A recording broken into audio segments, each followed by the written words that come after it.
High বন্ধুরা, আমার নাম ভিডিও রায়। আমার ইউটিউব চ্যানেলে সবাইকে স্বাগত। আমি ভিডিওটা রাস্তার থেকে বানিয়েছি।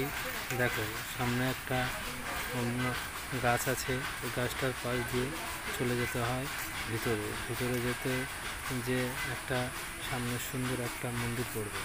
এই মন্দিরটার নাম হলো মনসা মন্দির। ঠিক আছে, এই মন্দিরটা অনেক দিন আগে মন্দিরটা তৈরি করা হয়েছে, কিন্তু মন্দিরটা রং করা হয়নি।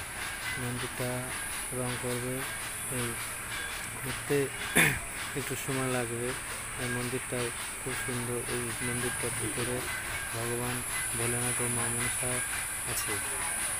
মন্দিরটা পুজো করে আমার একটা পাখি যে নিঃসন্দেহ। পাখিটাকে আমি ঠিকঠাক দেখাতে পারছি না, আমি কাজে ব্যস্ত আছে বলে। তাই পাশে একটা গরু আছে, গরুটা আমার দিকে ক্যামেরা দেখে তাকিয়ে রয়েছে, দেখছে কী করছে। এই মন্দিরটার একটা কাহিনী আছে। এটা ছাড়বো বুঝলে, মন্দিরটার আগেই মানাচ্ছি। এটা আমার কাকি যখন আমাদের ছোট একটা টিনের ঘর ছিল, সেই ঘরে একটা উঁকির ঢিবি হয়েছিল। উঁকির ঢিবিটা হওয়ার পরে কাকি দরজাটা খুলবো।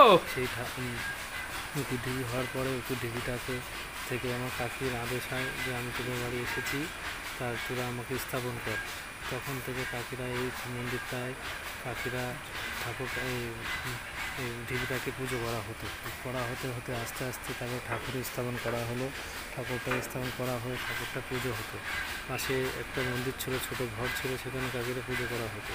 তারপরে সেটাকে ভেঙে দিয়ে তার পাশে এই ঘর বানানোর সময় সেটা ভেঙে দিয়ে পাশে একটা ঘর বানানো হলো। সেই ঘরে ঠাকুরের পুজো করা হতো।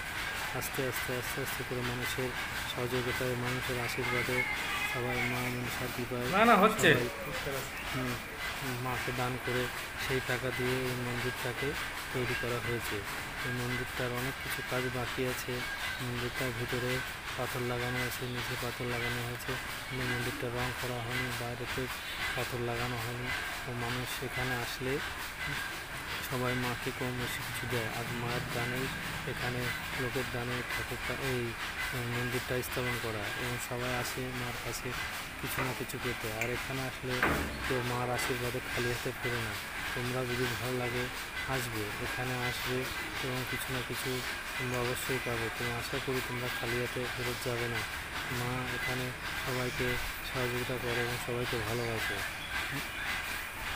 মা সবাইয়ের জন্য অনেক করুণাময়ী। মার কাছে যে যেরকম চায় সবাই তা পায়, কেউ খালি হাতে ফেরে না।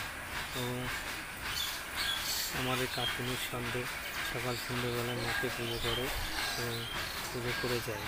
পুজো করতে কাকির কোনো নেই। কাকিমা যখন আসবে মাকে